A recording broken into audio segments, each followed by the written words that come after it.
अखिलेश यादव की हर सभा में समाजवादी समर्थक हंगामा क्यों कर रहे हैं? फूलपुर से शुरू हुआ हंगामा आज आजमगढ़ तक पहुंच गया। यूपी में 4 फेज की वोटिंग के बाद से ही अखिलेश 79-1 का नारा बुलंद कर रहे हैं। अखिलेश तो सभाओं में उमड़ी भीड़ देखकर खुश हो रहे हैं, लेकिन इस हंगामे का मैसेज क्या जा रहा है? लाल टोपी के रेड अलर्ट वाला डायलॉग यूपी में फिर से बजने लगा है। उधर योगी 80 में 80 कमल खिलाने के मिशन में जुटे हुए हैं। समाजवादी समर्थक 5वें फेज के चुनाव के बाद से ही जश्न मनाने के मूड में नजर आ रहे हैं, तो योगी पूर्वांचल की एक एक सीट गिन रहे हैं, एक एक समीकरण को दुरुस्त कर रहे हैं। यूपी में अब तक 53 सीटों पर वोटिंग हो चुकी है, 27 सीटों पर मतदान बाकी है। 53 सीटों की रिपोर्ट ग्राउंड से क्या रही है, देखिए पूरी डिटेल।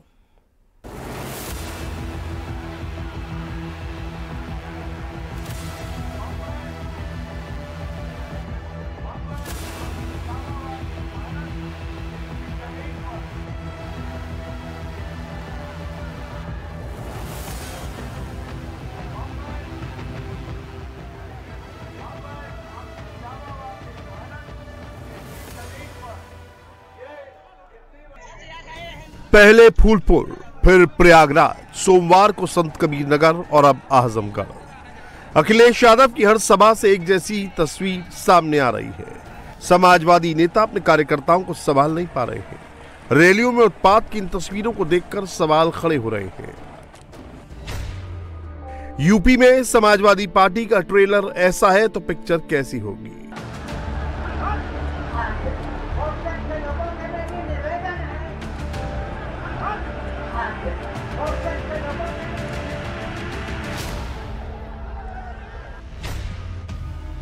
अखिलेश यादव से कार्यकर्ता नहीं संभले, क्या देश संभल पाएगा?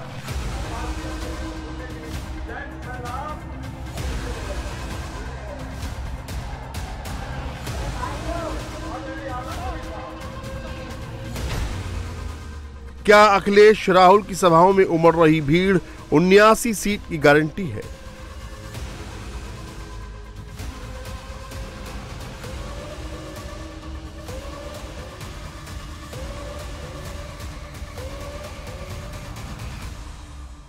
जो कुछ भी ये अंगणित बनाए हुए हैं बीजेपी के लोग, जो कुछ उन्होंने अपनी रणनीति बनाई है, इस बार उत्तर प्रदेश की जनता ने पूरा का पूरा सफाया करने का मन बनाया है। समाजवादियों का गढ़ आजमगढ़, यहां से मुलायम सिंह भी सांसद रहे और अखिलेश यादव भी। इस बार पारिवारिक विरासत बचाने की जिम्मेदारी धर्मेंद्र यादव पर है, जो पिछली बार नाकाम हो गए। तस्वीरें उसी आजमगढ़ की हैं।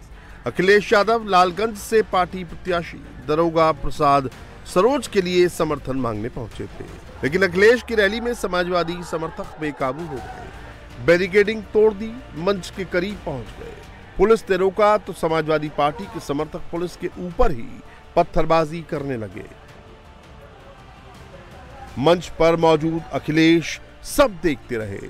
आखिर में उन्हें अपील करनी पड़ी, जब जाकर पार्टी कार्यकर्ता शांत हुए और अखिलेश का भाषण शुरू हो पाया।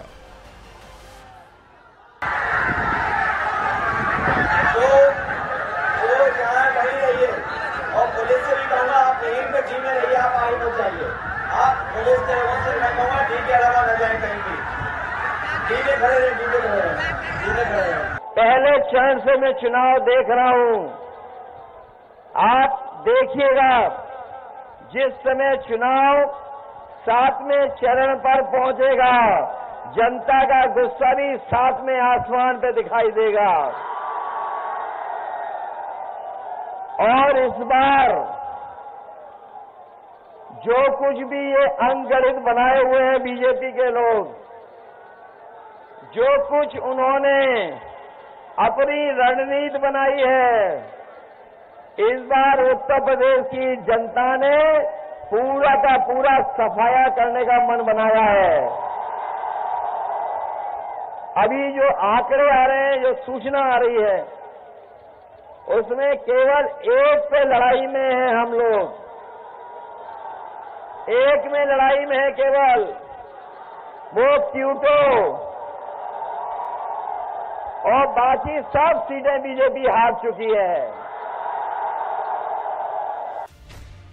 आजमगढ़ से ही एक और तस्वीर सामने आई। यहां भी कार्यकर्ताओं का हुजूम है, लेकिन समर्थक शांत हैं, चुपचाप भाषण सुन रहे हैं। अंतर सिर्फ इतना है, पहली रैली अखिलेश की थी और दूसरी योगी आदित्यनाथ की। अब की बार आपके 400 पार के नारे से समाजवादी पार्टी को चक्कर आने लगता है। वे भौचक हो जाते हैं। 400 पार कैसे? क्योंकि 400 तो कभी उन्होंने देखा ही नहीं। समाजवादी पार्टी तो कुल 63 सीटों पर चुनाव लड़ रही है। 63 भी नहीं, 62 सीटों पर चुनाव लड़ रही है और उसमें भी कैंडिडेट एक एक भागते जा रहे हैं। एक को दिया वो भाग गया, फिर दूसरा को दिया वो भाग गया, फिर तीसरे को दिया वो भाग गया। तो वे इस बात से घबराए हुए हैं। फिर जनता से पूछते कैसे 400 होगा, तो जनता जनार्दन कहती है कि जो राम को लाए हैं, क्या बोलती है, जो राम को लाए हैं। अखिलेश यादव सभाओं के जरिए यूपी के सबसे बड़े क्राउड कैचर की इमेज बनाने की कोशिश में जुटे हैं। लोगों की भीड़ का ट्रेलर दिखाकर वो कोशिश कर रहे हैं 2024 के एपिसोड की हैप्पी एंडिंग की, लेकिन उनकी रैलियों में ओवर कॉन्फिडेंस दिख रहा है। उनके निशाने पर योगी हैं, लेकिन योगी की रैलियों में ओवर कॉन्फिडेंस की जगह चुनाव जीतने वाला कॉम्बिनेशन नजर आ रहा है। बहनों, हम सब इस बात को जानते हैं 2014 के पहले देश के अंदर क्या स्थिति थी। बेटी असुरक्षित थी, बहनें असुरक्षित थी, उन्हें जो सम्मान मिलना चाहिए था नहीं मिल पा रहा था। कहीं 3 तलाक के नाम पर प्रताड़ना होती थी और कहीं पर उन्हें उचित प्रतिनिधित्व देने में संकोच होता था। लेकिन पिछले 10 वर्ष में हमने बदलते हुए भारत को देखा है। 400 पार की जब बात होती है तो आधी आबादी का पूरा आशीर्वाद इस अभियान में मोदी जी के नेतृत्व में भारतीय जनता पार्टी और एनडीए को प्राप्त होता है। बहनों, हम इस बात को देखते हैं, ये काशी है 2014 के पहले का काशी और 2014 के बाद का काशी पूरी तरह कायाकल्प हो गया है। यूपी में अमेठी रायबरेली की फैमिली पिक्चर खत्म हो गई। अब बारी है पूर्वांचल की बिग पिक्चर की। 5 फेज में यूपी की 53 सीटों पर वोटिंग हो चुकी है। छठे और 7वें चरण में 27 लोकसभा सीटों पर सियासी दलों का इम्तिहान होना है। इसी 2 फेज में मोदी हैं, योगी हैं, यहीं पर समाजवाद का गढ़ आजमगढ़ भी है।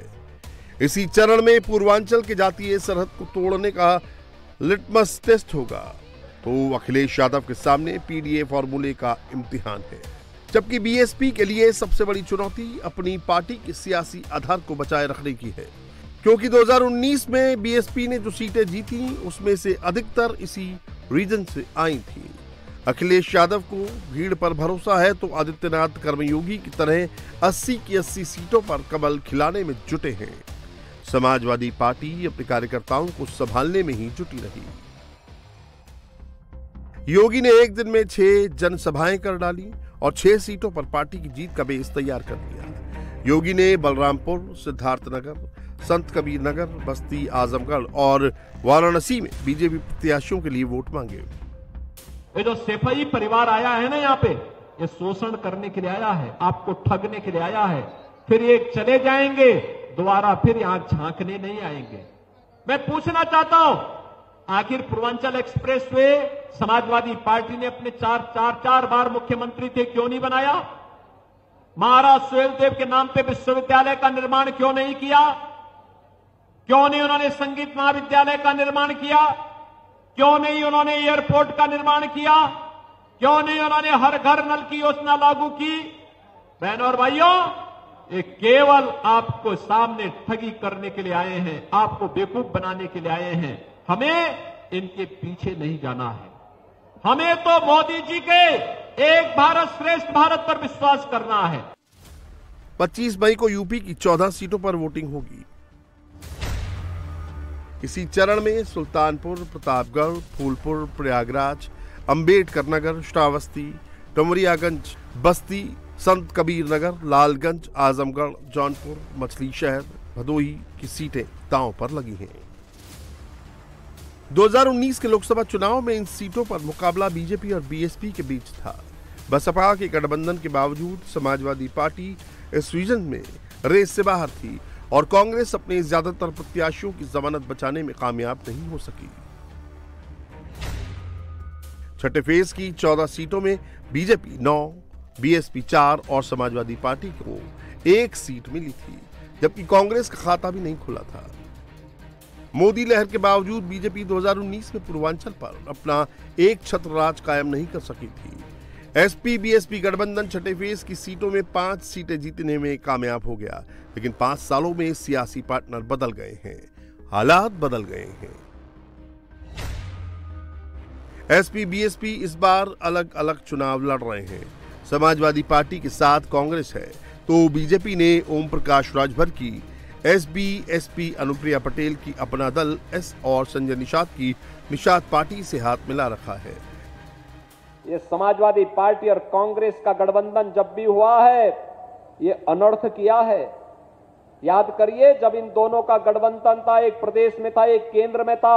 अयोध्या में राम जन्मभूमि पर आतंकी हमला हुआ था, काशी में संकट मोचन मंदिर पर हमला हुआ था, लखनऊ, अयोध्या और वाराणसी की कचहरियों पर हमला हुआ था। अखिलेश यादव मुख्यमंत्री बने तो सबसे पहला काम इसने किया, अयोध्या में राम जन्मभूमि पर हमला करने वाले आतंकवादियों के मुकदमों को वापस लेने का कुत्सित प्रयास किया था। और तो हम धन्यवाद देंगे न्यायपालिका को। न्यायपालिका ने कहा नहीं, ऐसा नहीं होगा। यह आतंकवादी देश की सुरक्षा के लिए, जनता जनार्दन की सुरक्षा के लिए खतरा है, इनको नहीं छोड़ा जा सकता। पूर्वांचल की सियासत ओबीसी वोटर्स के इर्द गिर्द सिमटी हुई है। इस पूरे रीजन में 50% से ज्यादा ओबीसी वोट बैंक जिस भी पार्टी के खाते में गया, जीत उसकी तय हुई। 2017, 2022 के विधानसभा और 2014 और 2019 के लोकसभा चुनाव में बीजेपी को पिछड़ा वर्ग का भरपूर समर्थन मिला, लिहाजा वो केंद्र और राज्य की सत्ता पर मजबूती से काबिज हो गई। ऐसे में बीजेपी और समाजवादी पार्टी दोनों ही ओबीसी वोटों को साधने में जुटी हैं। उधर बीएसपी ने भी पूर्वांचल के सियासी समीकरण को देखकर अपने उम्मीदवार उतारे हैं। हमने बैकवर्ड क्लास को भी मौका दिया है, अपर कास्ट को भी दिया है, मुस्लिम समाज को भी मौका दिया है और रिजर्व सीट पर दलित वर्ग को भी चुनाव लड़ने का मौका दिया है। छठे फेज में बीजेपी के सामने सबसे बड़ी चुनौती उन 5 सीटों पर है जहां उसे 2019 के चुनाव में हार मिली थी। बीजेपी पिछले लोकसभा चुनाव में लालगंज, श्रावस्ती, अंबेडकर नगर, आजमगढ़ और जौनपुर की सीट हार गई थी। बीजेपी इन सीटों को इस बार हर हाल में जीतना चाहती है। बीजेपी ने इसके लिए पूरा होमवर्क भी किया। बीजेपी ने सबसे पहले अंबेडकर नगर सीट पर बीएसपी से जीते रितेश पांडे को पार्टी में शामिल कराया, फिर उन्हें लोकसभा का टिकट भी दे दिया। इसके बाद लालगंज से बीएसपी सांसद संगीता आजाद भी बीजेपी के साथ हो गई, जिसकी वजह से नीलम सोनकर की राह आसान मानी जा रही है। जौनपुर में बाहुबली धनंजय सिंह के समर्थन का फायदा भी बीजेपी को मिल रहा है। श्रावस्ती सीट पर पार्टी ने नए प्रत्याशी साकेत मिश्र पर भरोसा जताया है और आजमगढ़ की सीट बीजेपी ने पहले ही उपचुनाव जीतकर अपने नाम कर ली है। पूर्वांचल की सियासत में वही सफल हो पाता है जो जातीय समीकरण को साध लेता है। यादव और मुस्लिम वोटर समाजवादी पार्टी के साथ हैं, लिहाजा गैर यादव ओबीसी की असली लड़ाई यूपी के आखिरी 2 चरण में होगी। इन 27 सीटों में करीब 12 सीटें ऐसी हैं जहां कुर्मी, राजभर, निषाद, बिंद और कुशवाहा जैसी 17 जातियां हार जीत में अपना अहम रोल निभाएंगी। यही वजह है कि सभी पार्टियों की लिस्ट में पिछड़े नेताओं की भरमार है। समाजवादी पार्टी ने अपने कोटे की 22 लोकसभा सीटों में से 14 सीट पर गैर यादव ओबीसी के प्रत्याशी उतार रखे हैं, तो 4 सीट पर दलित उम्मीदवार हैं। इसके अलावा एक यादव, एक मुस्लिम, एक ब्राह्मण और एक राजपूत प्रत्याशी सपा के सिंबल पर मैदान में हैं। वहीं कांग्रेस ने अपनी कोटे की 4 सीटों में दलित, ओबीसी, भूमिहार और ठाकुर एक-एक उम्मीदवार को मौका दिया है। वहीं बीजेपी ने ओबीसी जातीय आधार वाली पार्टियों के साथ हाथ मिलाकर सियासी समीकरण सेट करने की कोशिश की है। पीएम मोदी खुद काशी के रण क्षेत्र में हैट्रिक लगाने के लिए उतरे हैं, तो योगी के पास यूपी की सभी 80 सीटों पर कमल खिलाने की जिम्मेदारी है। लेकिन उनकी भी असली परीक्षा आखिरी के ही 2 चरण में ही है। बीजेपी के दिग्गज चेहरों के साथ सहयोगी दलों की भी सियासी ताकत का इम्तिहान होना है। मिर्जापुर और रॉबर्ट्सगंज से अपना दल एस चुनाव लड़ रही है। वहीं घोसी में सुबह सपा प्रमुख ओम प्रकाश राजभर अपने बेटे अरविंद राजभर को चुनाव लड़ा रहे हैं। बहनों और भाइयों, अभी इनकी मंशा अच्छी नहीं है। मैं तो आपसे कहने के लिए आया हूं आज, और वह कहने के लिए आया हूं कि कांग्रेस और समाजवादी पार्टी का जो अनर्थकारी गठबंधन है, यह गठबंधन अब भारत की सुरक्षा पे सेंध लगाने के साथ साथ आपकी प्रॉपर्टी पर भी सेंध लगाने की तैयारी कर चुका है। याद करिए, इन्होंने कहा है कि अब सत्ता में आएंगे, सबसे पहला काम अनुसूचित जाति और पिछड़ी जाति के आरक्षण का हिस्सा काट करके ये मुसलमानों को देने वाले हैं। क्या आप इसको सहमत हैं क्या? इससे क्या आप इससे सहमत होंगे क्या? अरे बाबा साहब भीमराव अंबेडकर ने कहा था कि धार्मिक आधार पर आरक्षण नहीं हो सकता है। पूरे यूपी में ओबीसी वोटर्स की अपनी सियासी ताकत है। ओबीसी में एमबीसी लगभग 10.22% हैं, लेकिन पूर्वांचल में एमबीसी यानी मोस्ट बैकवर्ड क्लास चुनावी नतीजों पर इंपैक्ट डालने की ताकत रखता है। बीजेपी ने ओम प्रकाश राजभर के सहारे राजभर, अनुप्रिया पटेल के भरोसे कुर्मी और संजय निषाद को साथ लेकर निषाद वोटों को साधने की कोशिश की है। इसके अलावा दारा सिंह चौहान के वापस बीजेपी में आने से नोनिया वोटर्स के साथ भी देने की उम्मीद है। अखिलेश यादव ने 4 फेज के चुनाव के बाद यूपी में 79 सीट जीतने का दावा किया। अब 5 फेज के बाद अखिलेश देश भर में बीजेपी के लिए 140 जीतना भी मुश्किल बता रहे हैं। उनका कॉन्फिडेंस उनकी रैलियों में उमड़ी भीड़ की वजह है, लेकिन ये जनसैलाब वोट में कितना तब्दील हो रहा है, इसका पता 4 जून को ही चलेगा।